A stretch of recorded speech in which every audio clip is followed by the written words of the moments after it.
Bonjour, bonjour à tous. Je suis Daria Amelchenko, professeure associée de l'Université d'État de l'Altaï. Et aujourd'hui, nous allons parler de l'identité civique en Russie. Notamment, nous allons discuter les résultats des recherches sociologiques évaluant les conditions pour manifester cette identité. La globalisation et les changements géopolitiques ont transformé des civilisations traditionnelles et ont mis chaque individu dans le centre d'un espace communicatif dont l'influence sur le développement des idées, des normes et des valeurs, des modèles de comportement est difficile à surestimer. Les institutions gouvernementales doivent maintenant réagir devant de forts et clairs défis de la part de l'immigration internationale, des flux financiers globaux et de l'influence des masses médias sociaux.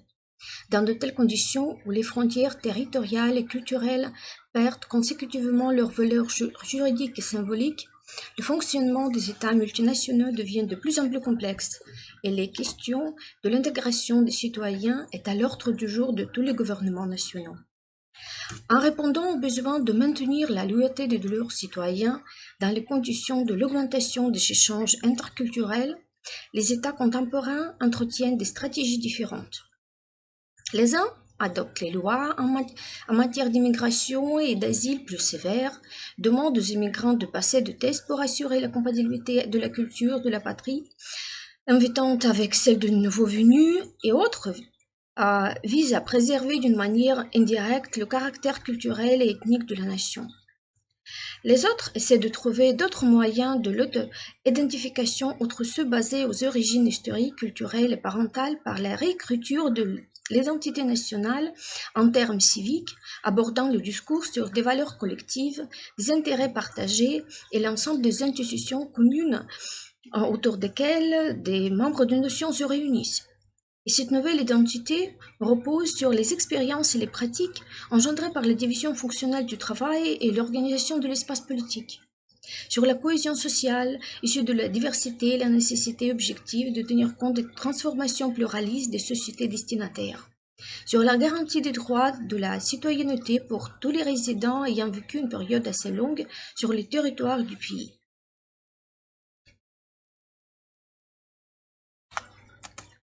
De nos jours, la notion de la citoyenneté se transforme sous le poids des changements socioculturels globaux.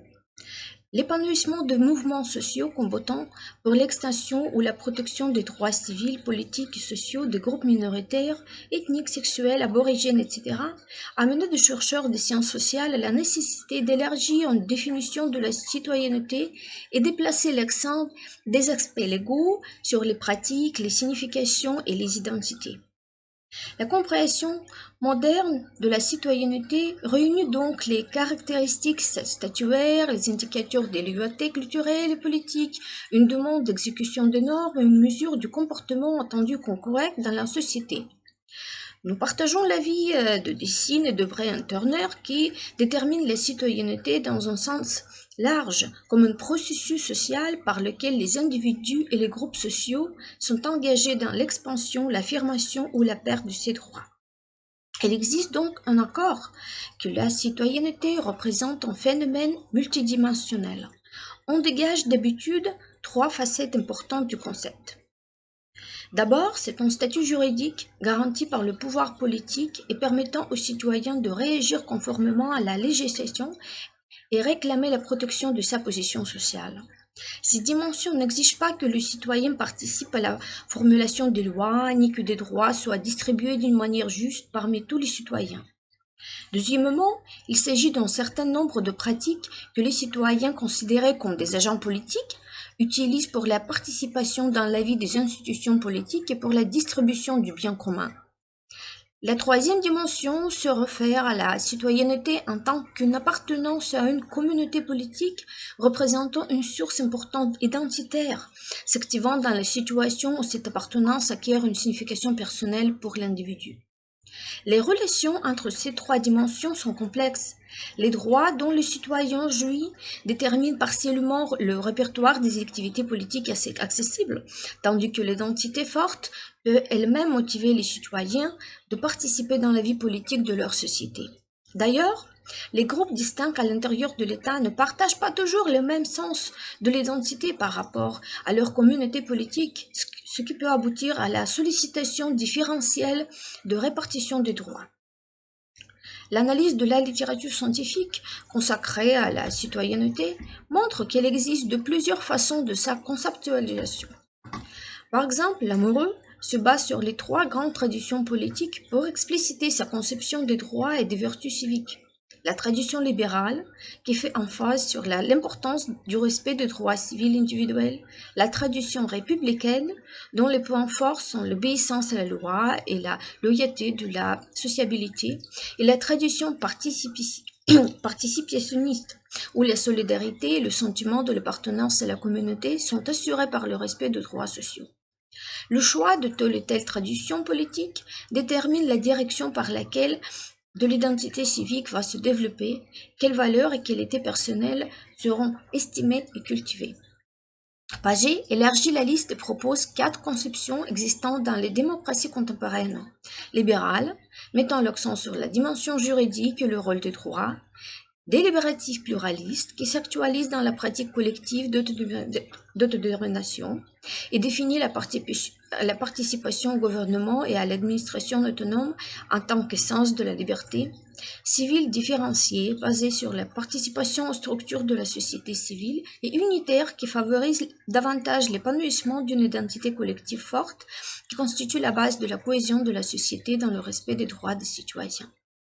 Toutes ces conceptions méritent d'exister, car après Paget, elles sont légitimes en regard de la norme fondamentale de l'égalité intégrale de tous les citoyens dans une société démocratique.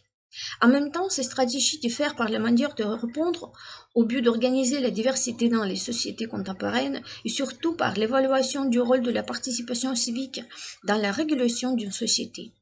Si les 3 premières accordent un poids supérieur aux identités personnelles par rapport à l'identité nationale, la 4e préconise une identité collective partagée par tous les citoyens. Entre-temps, la notion de l'identité civique, figurant dans de nombreux raisonnements sur la citoyenneté comme un élément substantiel, devient elle aussi de plus en plus vague. Les philosophes, les psychologues et les politologues et les légistes définissent différemment son contenu et son volume, qui aboutit à l'impossibilité de faire un fil tenu entre l'identité civique et l'identité d'État, l'identité civique et la citoyenneté, l'identité civique et le civisme.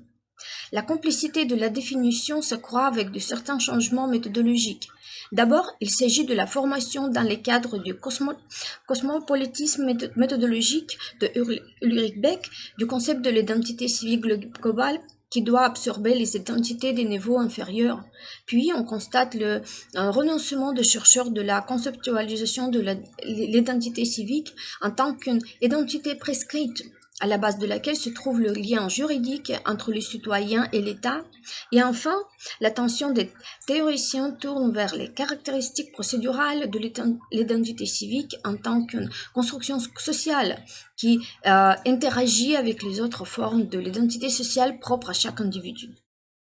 Le concept de l'identité civique peut avoir une signification synonymique avec l'identité nationale, dans les cas où la dernière est interprétée dans le cadre de l'approche de la nation en tant que concitoyenneté, de la communauté organisée d'après l'ordre politique. De ce point de vue, les catégories de la communauté civique et nationale coïncident. Dans le cadre de l'approche où la nation représente une étape supérieure d'ethnogénèse, les notions de l'identité civique et de l'identité nationale ne sont pas équivalentes, mais juxtaposées par le sentiment de l'appartenance au pays, à l'État et à la communauté ethnique. De toute façon, les identités ethniques et civiques sont interconnectées et interdépendantes. Dans la majorité des cas, elles ont des niveaux d'importance différents pour les groupes ethniques dominants et mineurs et peuvent se manifester par les relations de support et de complément mutuel, ou par des relations de la concurrence et la position pour les derniers. L'intérêt des savants russes envers la problématique de l'identité civique est avant tout lié à la recherche théorique des fondements de l'identité nationale russe, réunissant les représentants de tous les groupes culturels et ethniques. Dans la majorité des études, les plus connues sont réalisées par Tishkov, Arutunian, Gobolgo, Grishina, Magun, etc. L'identité civique citoyenne est réduite à l'identité nationale étatique, plus rarement à l'identité ethnique. Et cette simplification est imputable à l'impossibilité de distinguer les attributs de la société civile, de l'État et de l'ethnos. Du point de vue de l'approche opposée, qui nous est proche, et peut être désigné comme un anti-réductionniste, présenté dans les recherches de Leocadia Drobijeva, d'Ali Lebedieva, de Dmitriev, de Svetlana Rizhova, de Khomekov et des autres, l'identité civique représente un élément à part dans le système de l'identité sociale et ne se ramène pas à l'identité étatique. Entre ces deux identités, il n'y a pas de frontière absolue et nous partageons l'avis de certains auteurs qui proposent le terme de l'identité état civique pour désigner non seulement la loyauté envers le gouvernement de l'État, mais aussi l'authentification et la solidarité avec les citoyens du pays, la responsabilité pour le destin du pays et les autres émotions des modalités différentes, fierté, empathie ou bien déception, honte, indignation, éprouvée par le rapport à son pays. Le composant étatique de l'identité se forme d'une manière plus facile, se manifestant par la prise de conscience de la communauté dans les frontières de l'État entier. Par la volonté du leader, la propagande, les élites politiques, le système d'enseignement, les médias de masse, de divers symboles de l'État et de la solidarisation sociale se diffusent et s'affermissent dans les documents officiels en influençant la conscience publique. Ainsi donc, les réussites du pays sur l'échiquier mondial, les succès sportifs et scientifiques peuvent être un facteur important de son renforcement. Les valeurs intégratrices à la base de l'histoire commune représentent aussi des stimulants importants de l'affermissement de l'identité étatique. La victoire dans la Grande Guerre nationale et la reconnaissance des exploits des grands capitaines, la création de nouvelles fêtes d'État comme celle du jour de la Russie ou le jour de l'unité nationale remplissent l'identité du contenu actuel et soutiennent une solidarité mobilisante et les dispositions autoritaires de l'identité russe. La formation du composant civique est beaucoup plus compliquée car elle demande des efforts des membres même de la société, de l'autoperception des citoyens dans les catégories des groupes civiques indépendants de l'État, mais bénéficiant de son support, du sens de la justice, des attitudes positives envers le droit, les orientations aux valeurs civiques. L'éducation des vertus civiques, du courage, de la loyauté, du patriotisme, du respect des lois, de l'indépendance, demande les conditions qui sont les mêmes pour la formation de la société civile, l'existence des individus bénéficiant des droits et libertés fondamentaux garantis par la législation, la présence dans l'espace social des champs sociaux exempts de l'intervention de l'État, la présence dans la culture et dans la mentalité des citoyens, les idées de l'accord, de la tolérance et du respect mutuel, ayant une influence sur la conscience sociale et devenant une dominante de motivation du comportement social. La Russie d'aujourd'hui est un état de l'élimination des conséquences du passage de la période soviétique et de l'époque de transition à l'étape démocratique et à la définition de son rôle dans la communauté globale. Le choix se résulte en changements économiques, politiques et idéologiques considérables, transformant la structure sociale, créant un espace de nouvelles identités, solidarité, valeurs et modes de communication. La première décennie du XXIe siècle en Russie est marquée par la reconstruction et renforcement de l'État, manifestée d'une manière évidente dans le discours du gouvernement du pays. Dans l'espace public et surtout dans les communications du président de la Fédération, l'emploi du terme de la nation dans le sens ethnoculturel est de plus en plus remplacé par sa définition en tant qu'une communauté civile, la nation dans le sens politique. L'identité civique des citoyens de la Russie est représente une ressource importante de la solidarisation des groupes sociaux, devenant une force motrice de la société civile, reflétant des changements dans les relations humaines, la redistribution de la confiance et du capital social dans la société. Par conséquent, l'évaluation de l'état actuel des institutions sociales et des rapports sociaux, notamment liés à la réalisation des droits fondamentaux, d'effectivité des pratiques sociaux, de la consolidation, de la coopération entre le gouvernement, le business et le public, permettra d'élucider d'éventuels problèmes empêchant la formation de l'identité civique positive et de l'union nationale du peuple russe. La distinction de deux identités, étatique et civique en Russie, est encore en état initial. La complexité consiste en ce que l'État russe est souvent perçu dans la conscience collective, non seulement comme des établissements du gouvernement, des structures du pouvoir assurant l'ordre et la défense des frontières, mais aussi comme tous les pays dont l'image est formée par la famille, l'école, les médias, les communications informelles. En même temps, les conditions favorables pour la formation de la conscience et de l'identité civique au sein de la société civile, notamment les fonctions de la socialisation civique, de la création de la sphère publique et la formation de ses acteurs, du contrôle sur les activités du gouvernement ne sont pas réalisées suffisamment. Un des éléments essentiels de la conscience civique est la conviction que la population et les pouvoirs peuvent dialoguer, coopérer, devenir de vrais partenaires. Entre autres, par exemple, Dmitriev note que la consolidation et la solidarisation de la société est impossible sans interaction des acteurs différents de l'action sociale, que ce soit des pouvoirs, le business, les intellectuels, les structures de la société civile, sans institutionnalisation des interactions dans les pratiques durables, des normes et des règles, structures coopératives à long terme. L'efficacité de la société civile suppose le fonctionnement des institutions sociales à la base de l'interaction de toutes les parties intéressées.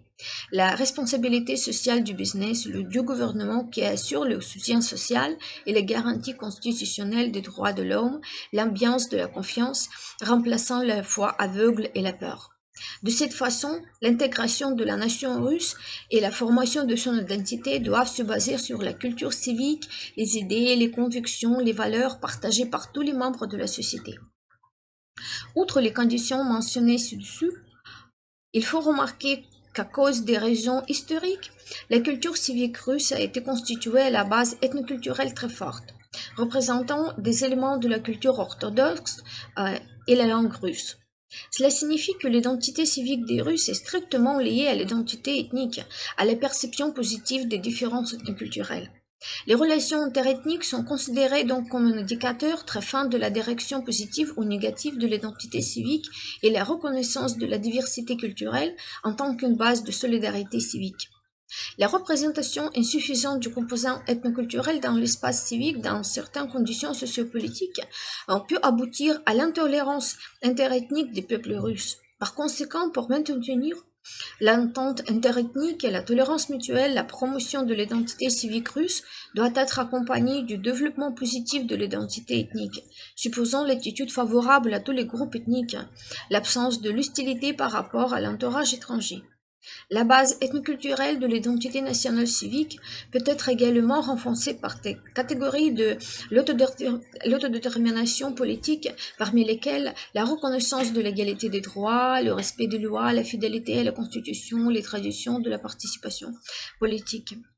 Les facteurs universels déterminant le caractère de la formation et le maintien de la tolérance ethnique à l'échelle de toute la société russe sont les facteurs macrosociologiques tels que l'accès aux ressources et la participation au pouvoir, facteurs psychosociaux parmi lesquels la satisfaction par la vie et l'adaptation socioculturelle, les mécanismes de la perception interculturelle, de la renonciation et la minimalisation des différences culturelles à leur reconnaissance et à l'intégration dans l'espace polyculturel.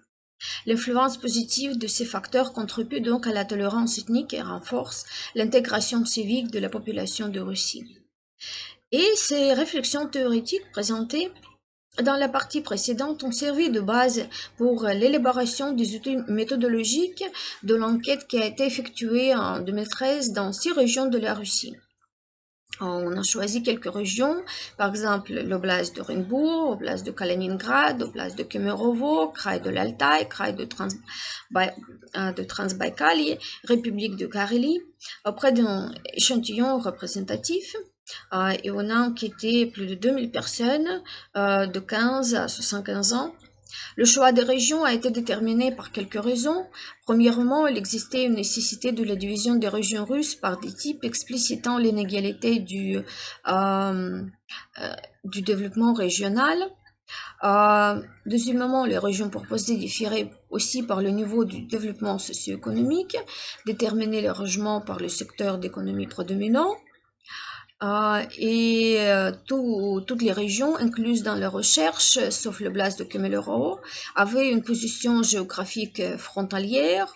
Et ce n'est pas par hasard, car le problème de la formation de l'identité civique représente un problème aigu, notamment dans les régions se trouvant à la charnière des bornes géographiques, politiques, économiques, ethnoculturelles et confessionnelles, déterminant le contraste des représentations sociales. Donc, quelques positions entre nous ido constituant le point de repère pour l'auto-identification de la population. Et dans ces conditions, une grande importance est accordée à la netteté des frontières ethniques. Plus l'identification avec son groupe ethnique est actuelle, plus le risque de la partition de la tension interethnique est élevé, résultant du manque de fondements pour l'intégration à la base civique. Et malheureusement, les recherches montrent que l'appartenance ethnique peut servir à la justification latente de l'accès inégal de certains groupes de la population au pouvoir et aux ressources administratives. Donc l'analyse des opinions et des évaluations de la population dans les régions frontalières pouvait être utile pour la révélation des points de vue les plus vulnérables dans les relations nationales. Un questionnaire standardisé comportait les 24 jugements sélectionnés auprès d'avis d'un groupe d'experts lors des entretiens semi-directifs concernant le fonctionnement des instituts démocratiques, le respect des lois et des libertés politiques, sociales et économiques, l'efficacité des autorités régionales et des collectivités locales, l'état des relations interethniques et interconfessionnelles représentant les conditions institutionnelles favorables ou au contraire défavorables pour le développement de l'identité russe, y compris ses composants étatiques et civiques. Et ces jugements ont été évalués par la population par des échelles de 10 points. Et ensuite, les scores reçus ont été soumis à l'analyse quantitative contenant les statistiques descriptives, les tests, l'analyse de variance, l'analyse factorielle exploratoire qui ont permis de révéler quelques particularités de l'évaluation par les représentants de groupes sociodémographiques différents et démontrer la variabilité régionale. Eh bien, présentons quelques résultats les plus importants. La première étape de l'analyse visait à la caractéristique générale de l'évaluation des conditions, de ces conditions institutionnelles. Des valeurs moyennes pour tous les indicateurs variaient de 4,07 points à 5,64 points. Les habitants de ces régions ont apprécié au plus haut niveau le niveau de la tolérance interethnique et confessionnelle, de l'objectivité et l'indépendance des masses médias, ce qui est souvent contesté par des journalistes indépendants, mais la population pense autrement, de la réalisation du droit à l'éducation, de l'accès aux services médicaux et culturels. En même temps, les personnes interrogées ont considéré comme insatisfaisants les efforts des autorités locales de la prise en considération de l'opinion publique lors de la prise des décisions, l'activité des syndicats, la qualité du développement du secteur non gouvernemental et l'efficacité de la législation anticorruptionnelle a été évaluée par la majorité de la population participant au sondage comme la plus faible parmi les autres conditions institutionnelles. Les scores variaient significativement dans les groupes d'âge, de localité et de région. Et si on parle de la différence importante entre le milieu urbain et le milieu rural, il consistait en évaluation des interactions ethniques, l'efficacité du système de la gestion régionale, la qualité du fonctionnement du pouvoir judiciaire et exécutif, les collectivités locales, les partis et des syndicats, le développement du secteur à but non lucratif, la coopération de l'État avec des structures civiques lors de la prise des décisions, l'évaluation de l'activité des pouvoirs publics. Ainsi, les habitants des territoires ruraux ont manifesté d'une manière claire et précise leur insatisfaction par le niveau du développement du secteur non gouvernemental et de la coopération de l'État avec les structures de la société civile, par l'accomplissement des obligations par des pouvoirs publics concernant l'élaboration des lois effectives, l'assurance des garanties sociales et des droits et de la défense des intérêts des citoyens. La particularité de la perception propre aux usages différents s'est révélée dans l'évaluation des conditions concernant la tolérance ethnique et confessionnelle, le développement de l'économie, de la sphère sociale et du domaine judiciaire. Dans les résultats de l'évaluation des relations interethniques, on observait l'augmentation des scores avec l'âge. Si les personnes âgées soulignaient le caractère positif de l'attitude envers les diverses nationalités, les jeunes répondants manifestaient plus de scepticisme. Les générations analysées lors de notre recherche se sont socialisées dans les conditions socioculturelles différentes qui ont subi une transformation considérable lors de diverses périodes de révolution, de réformes socio-économiques, secouant la Russie des dernières décennies. Et cette prédisposition, renforcée par la différence dans l'expérience de la vie, des particularités psychologiques de la perception, a conditionné le décalage significatif dans les évaluations de la justice sociale, dans l'économie, le respect des lois et l'exécution des obligations de pouvoir public concernant la prestation des services culturels, éducatifs et sociaux. Les jeunes se solidarisaient avec la génération des aînés en évaluant de ces positions plus haut, tandis que la génération de ceux qui ont de 30 à 49 ans se révélait plus rigoureuse et montrait des revendications apposées aux autorités et au gouvernement du pays. Les divergences les plus fondamentales dans les conditions sociales, politiques et culturelles inhibaient ou renforçaient le sentiment de l'attachement des citoyens et les manifestations du civisme ont été dévoilées lors de l'analyse comparative des échantillons régionaux. L'analyse de variance des évaluations a montré des différences significatives dans les scores moyens pour tous les indicateurs. Les tests de comparaison multiples ont permis de distinguer des groupes régionaux ayant des conditions institutionnelles similaires. L'oblast d'Orenbourg étant leader parmi les régions participantes par le niveau du développement de conditions favorisant la formation, le maintien de l'identité civique et a reçu des scores les plus élevés pour 17 indicateurs sur 24. La position inverse était occupée par l'oblast de Kaliningrad, dont les habitants manifestaient leur mécontentement par une basse évaluation de toutes les conditions, les moindres scores pour tous les 24 indicateurs. La différenciation la plus considérable des régions s'est révélée dans les jugements concernant le respect des droits et des libertés économiques, la responsabilité sociale du business, l'organisation des élections, le fonctionnement des mass médias, l'efficacité de la législation anticorruptionnelle, le contrôle de l'observation des lois, la gestion du patrimoine national, l'évaluation publique du fonctionnement des autorités, les résolutions des conflits en général, l'efficacité de la gestion régionale. Effectivement, malgré les tendances générales, chaque région avait des traits uniques, influençant les représentations nécessaires pour la formation de l'identité positive de ses habitants à la base de leur vie et expériences réelles. Ainsi, les atouts principaux du Kraï de l'Altaï étaient l'accès aux services médicaux de fortes autorités locales, les services culturels, éducatifs et médicaux de haute qualité. Dans l'oblast de Kemerovo, les répondants estimaient à leur juste valeur les libertés économiques et la responsabilité sociale du business, l'efficacité de la gestion du patrimoine national, la capacité des autorités à résoudre des conflits, la prise en considération de l'opinion publique lors de l'évaluation de l'activité des autorités, la tolérance dans le domaine de relations interethniques et interconfessionnelles. Dans cette région, les scores de l'efficacité du système de la gestion régionale étaient au maximum. Les habitants du Kraï de Transbaïkalie accordaient plus d'importance à la justice sociale et à la défense de la propriété, la qualité des lois et le contrôle du respect de la législation et la transparence des tribunaux, le travail, les collectivités locales, le dialogue de l'État et de la société civile dans leur région. Dans la République de Carélie, de hautes évaluations ont été attribuées à l'organisation du processus électoral et à la liberté des mass médias, au développement économique et à l'exécution par le pouvoir des fonctions de contrôle et surveillance. Le caractère similaire des distributions des scores et la configuration identique des valeurs moyennes dans les groupes comparés signifient qu'il existait des variables latentes déterminant la perception des conditions institutionnelles dans la région étudiée. Pour révéler cette structure, on a fait une analyse factorielle. Et alors, la structure de trois facteurs principaux expliquait 63% de la variance.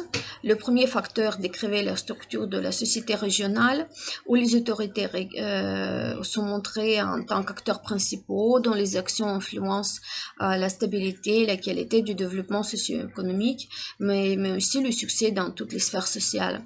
En outre, ce facteur portait sur les mécanismes de la formation de la société civile, la médiation des conflits, le dialogue entre l'État et les associations civiques, la prise en compte de l'opinion publique, l'expertise publique de l'activité des pouvoirs, l'élaboration effective des lois et la division rationnelle des compétences entre le centre fédéral et les sujets de la fédération. Le deuxième facteur comprenait le point concernant l'honnêteté des élections, la liberté de la presse, l'objectivité des médias de masse, la lutte anticorruptionnelle et la primauté de la loi, la défense de la propriété privée, la justice sociale, le maintien des initiatives citoyennes. C'était un facteur des attributs les plus saillants de la démocratie, se basant sur la priorité des droits de l'homme, la légitimité du pouvoir, la liberté et l'égalité des membres de la société. Et le troisième facteur était assez spécifique. Il expliquait pas trop de variance, seulement 8%, et contenait deux points avec des saturations significatives. La tolérance envers les autres nationalités et la tolérance religieuse. Et ce facteur, malgré son poids modeste, permettait quand même de comprendre les particularités de la perception des processus interconfessionnels, ethnoconfessionnels, qui d'une part avaient une forte corrélation mutuelle et d'autre part ne se confondaient pas avec des processus politiques et socio-économiques. Alors, en guise de conclusion, on peut dire que du point de vue substantiel, l'identité civique indique la loyauté générale de la population envers l'État, y compris des attitudes envers les droits et les obligations de l'État et de l'individu, l'attachement émotionnel envers le pays. Elle se manifeste dans le sentiment de l'appartenance à la communauté des citoyens et performe le rôle intégral dans la consolidation des membres d'une nation, représentant un fondement pour l'essor de la société civile. La direction du développement, l'intensité et le contenu de représentation justifiant l'identité dans les yeux de son possesseur dépendent de facteurs différents, parmi lesquels la plus grande importance est attribuée aux conditions sociales de la vie que nous avons désignées comme les conditions institutionnelles compte tenu de leur caractère stable et influence sur la vie des individus. La majorité des participants de notre recherche, indépendamment de la région d'habitation, étaient satisfaits par des relations interethniques, le niveau de la liberté de la presse, le fonctionnement des autorités locales dans le domaine de la prestation des services garantis par la Constitution éducative, culturelle, médicaux. On pouvait en déduire que leur identité avait de l'équilibre avec son composant ethnoculturel et était orientée plus aux valeurs étatiques que civiques. En même temps, l'évaluation a révélé des problèmes du manque de l'initiative de la part de l'État et surtout de la part des citoyens et leurs associations d'effectuer un dialogue constructif, du développement du secteur à but non lucratif, de l'inefficacité presque totale de la lutte anticorruptionnelle, ce qui bloquait le développement du composant civique et de l'identité des habitants de toutes les régions.